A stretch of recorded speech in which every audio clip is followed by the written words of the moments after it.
uxlab qoldi. Yo'q.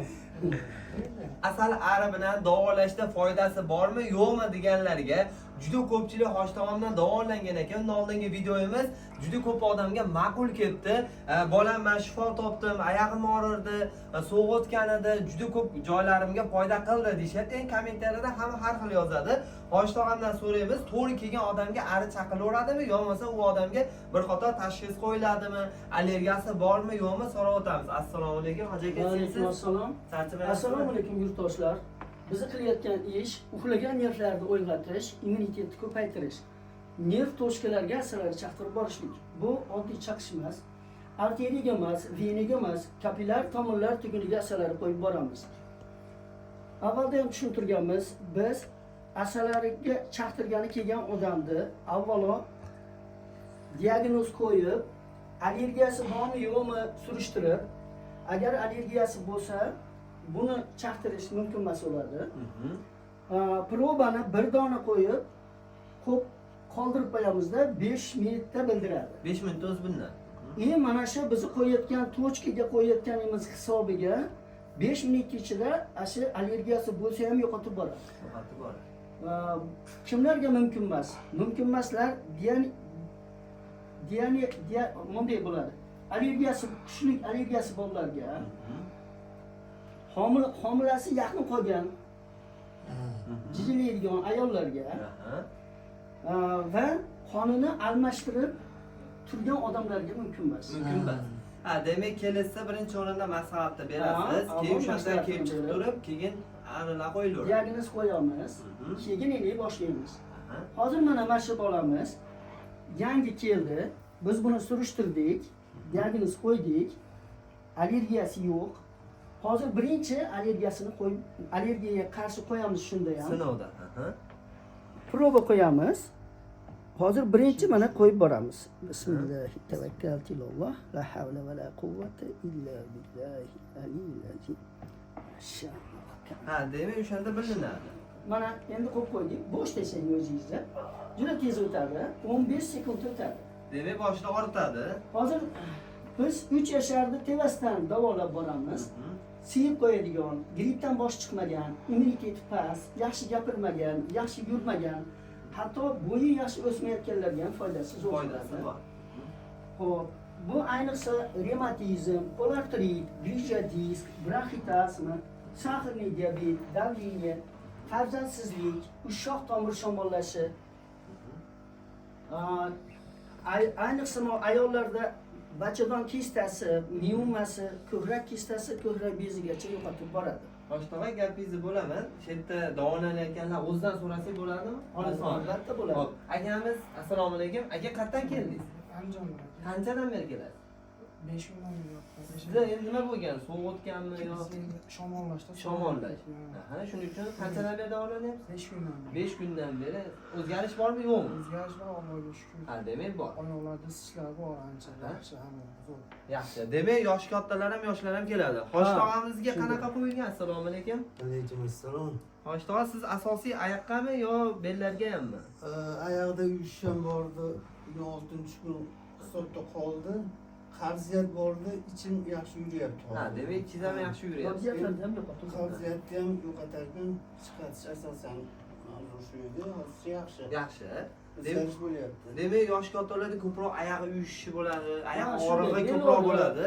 Grija disk, asli ham ro'z, mashina. Eng yosh kattamiz Hosh tog'am akalar. Hosh tog'aga qanaqa holatda nechta chaqiryapmiz kuniga yo sekin-sekin qo'shib boramizmi? Assalomu alaykum. Hosh tog'a sizga asosiy nima bo'yicha chaqilyapti? Men oldin davolagandim ikki joyda. Uch shoxni neri deydi. Mana shu bemorli u tishlab og'rimaydi, quloq og'rimaydi. Og'ri beraveradi, yuzga beradi. Endi shuni dorilarni oldim, sistemani oldim. O'zi endi doktorlardan so'radi, bu nima bo'lyapti desam, immunitet pastidan. So'raydi, oshqozon og'riydimi deydi, dalili ko'tarmaydi, yo'q deydi. Hayron, ichgan dorilarga o'zim qo'rqib ketdim. Shuni qanday hazm qilib, keyin bu yerga keldim. Oyog'ini shimasidan, oyog'im bir oltita berdi, oyog'i isidi, hamma isidi. Mani qo'lim bormas yuzimga qaytib keldi. Bir tomoni kesganda edi, o'rniga tushyapti. Mana bir 15 vaqtda 15 kun keldim. Endi yaxshi, kayfiyat bilan zo'r. Yaxshi qilyapman. Demak, hoshtaxonga hozir foyda qilyapti-ku. Asosiy hoshtaxon immunitetni oshirib berar ekanda.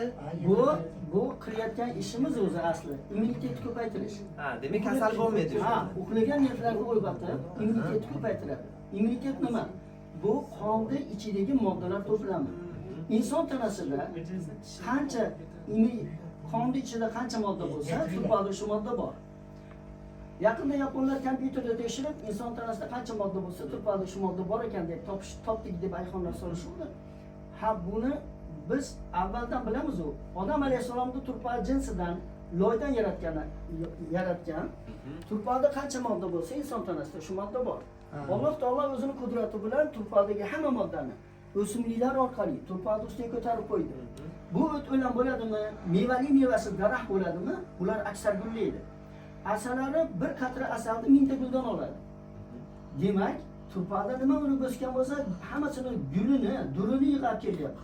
Shuni tanaga haydaymiz. Haydaganda ham arteriyaga emas, venaga emas, kapillar tomirlar tuguniga haydab boramiz. Shuni hisobiga immunitet ko'payib, qon suyilib, tromb ochilib, tomir kengayib, qon aylanish sistemasi yaxshilashib boradi. Hatto miyaning ichidagi kista ham yo'qolib bordi. Mana shu muolajamiz bilan. 15 yildan beri farzand ko'rmayotganlar qonda virus bilan qondagi virus yo'qolib farzandli bo'lishdi. Ha, demak, o'sha farzandli bo'lolmayotganlarga ham foydasi ko'p deganda. Albatta, qondagi virus yo'qoladi. Hop, immunitet ko'payib, ahvol yaxshilashadi. Hoshtaxon, orada gapingiz bo'lyapti, uzr. Hop, 200 mingtaga yaqin odam ko'ribdi. Juda ko'pchilik kommentariya yozgan, kommentariyalarni o'qib chiqdim. Men 10 yildan beri davolanaman, menga foydasi berdi. Men hoshtaxon bilan 5 yildan beri oldilariga boraman, misol foydasi tegdi. O'zi siz necha yildan beri shu sohadasiz? Men 16 yildan beri shu sohadaman. O'zbekistonda birinchilardan bo'lib shu apiterapiyani men ko'tarib chiqqanman. Hatto Rossiyada, Moskvada universitetda malaka oshirib, 8 oy malaka oshirib kelib, ishlashni boshlaganman. Mana shuni hisobiga mana hozir o'zimizda O'zbekiston Xalq tabobat akademiyasining a'zosiman 16 yildan beri. Menga hatto o'z kasbini ustalari deb 5-6 yil oldin medallar berilgan. Hatto shu medallar sovrini bo'lib bordik. Demak, Rossiyadan ham sertifikatlaringiz bor. Ha, hozir agar baliq bo'laveradi, faqat sovuqsiz, salatsiz. Biz mana hozir sovuqda haydamoqchimiz. Ayog'ida uchidan boshlab davolab boramiz. Naryaldan endi sovuqlik, yerli narsa yeydigan bo'lsa, sovuq bilan issiq to'qnashuv oqibatida tana qiynalib qoladi. Shuning uchun bu narsalarni yemay turgan ma'qulroq. Yaxshiroq. Lekin lecheniyadan keyin ishaveradi. Ha, lecheniyadan keyin bemalol tanani Xo'p, hamma gaplarni aytadigan umiddamiz. Yana savollar bo'ladigan bo'lsa, hoshtaxon savollar qoldirsin. Agar birorta yana nima deydi, foydali maslahatlaringiz bo'lsa, aytib o'tsangiz yaxshi bo'lardi. Yaxshi. Biz hozir o'zi asli Andijonlimiz. Andijonda Paxtabotidanman. 16 yil oldin shu ishni ko'tarib chiqib, Andijonda ish boshlaganman. Andijonda hozir ishxonam bor. Andijonda markaziy klinikani oldida ishlaymiz. Hozir ashida ishxonam, asosiy ishxonam argentirovka uchun yer osti yo'lagi oldida. Boburshoh ko'chasi yer osti yo'lagi oldida. Endi ana shu yerda ishlaymiz asosan. Bu yerga filial ochib qo'yganmiz. Hozir Marg'ilon hududidamiz. Marg'ilonga filial ochib qo'yganmiz.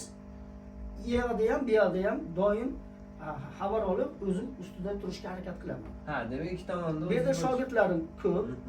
U yoqda ham, bu yoqda ham shogirdlarim ishlaydi. Lekin hozirda mana shu 15 yildan beri o'g'lim ishlaydi. O'g'lim 38 ga kirdi. O'g'lim ham ishlaydi birga. Birga ishlaydi, Andijonda filialda. Ha.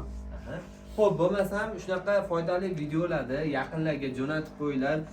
Yaxshigina pul sarflab, lecheniya olib, hali ham yaxshi bo'lmayotgan yaqinroq bu do'stlarga, qarindoshlar gruppasiga tashlab qo'yadigan bo'lsangiz, juda ko'pchilikga manfaatli, foydali bo'ladi.